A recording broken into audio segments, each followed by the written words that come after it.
And let's take a look at the crime blotter for tonight. Here's Wes. All in all, it was a pretty much crime-free weekend, but let's see what happened as the VIPD increased their saturated patrols.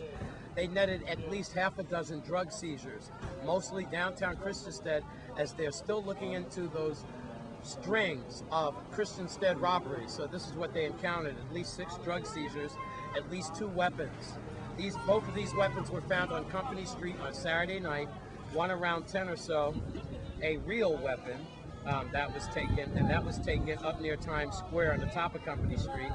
Then we had an imitation gun that was taken sometime early morning hours on Sunday at the Dorado Inn on Company Street. I want to remind you, even though these are fake or imitation weapons, they can have deadly outcome when it comes to confronting the VIPD. And finally, an incident at the Seaplane where a woman hit her boyfriend or her husband in his head with a tire iron.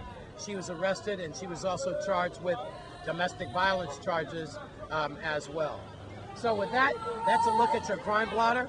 Still having the festivities here at Bull and Bread Day, as the day we pay tribute to the educator and labor leader, David Hamilton Jackson. I'm Wes Small at Grove for News Channel 8. Well, while Wes was at the park this afternoon, he got the opportunity to catch up with the contestants for the Miss St. Croix pageant. Let's take a look. Now we caught up with the folks at the Miss St. Croix pageant here, and I'm here with Mr. Jamal Drummond, who is the chairperson of the Miss St. Croix pageant. That's happening on December 26th. Right. Where? At Island Center for the Performing Arts, right, at 5 o'clock p.m. sharp. I ain't hear a word you said. I'm just looking at these beautiful women.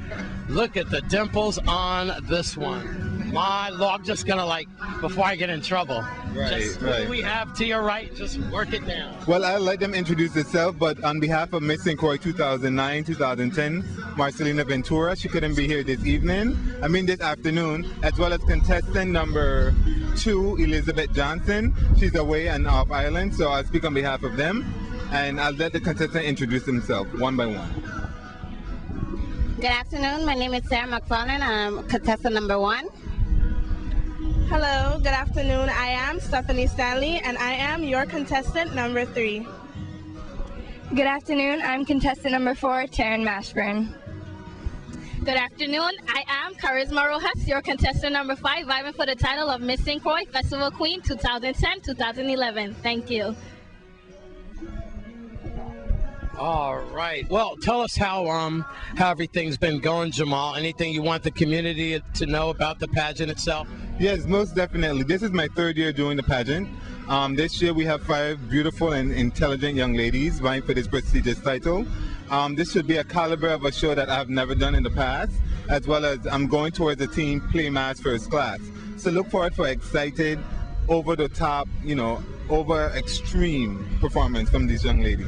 All right. Well, I'll take your word for it on that one. Right. We're running out of time, so I'm going to make you promise that you come back and give us an update, and then I'll get to interview these ladies and find out about their career and everything like that. Right, most definitely. On November 27th at the Buccaneer Hotel, they're going to have the cocktail reception where they will do the platform speech and introduce themselves to the platform. So look out for that advertisement, as well as posters and flyers, and support the young ladies when you see them on the street. They're all intelligent and willing to do a wonderful job. Wow. And they're beautiful. I'll tell you that much, man. All right. Keep it clean. It's a family show. I'm Wes Small for News Channel 8. Well, it looks like Wes had all the fun. I got to stay in the studio for most of this Bull and Bread Day. When we come back from this break, we'll take a look at your Caribbean report.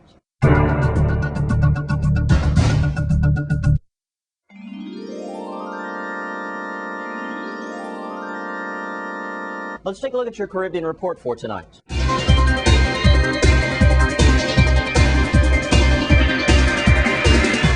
In St. Vincent and the Grenadines, Prime Minister Randolph Gonsalves says that his country needs substantial help to recover from the extensive damage caused by Hurricane Tomas.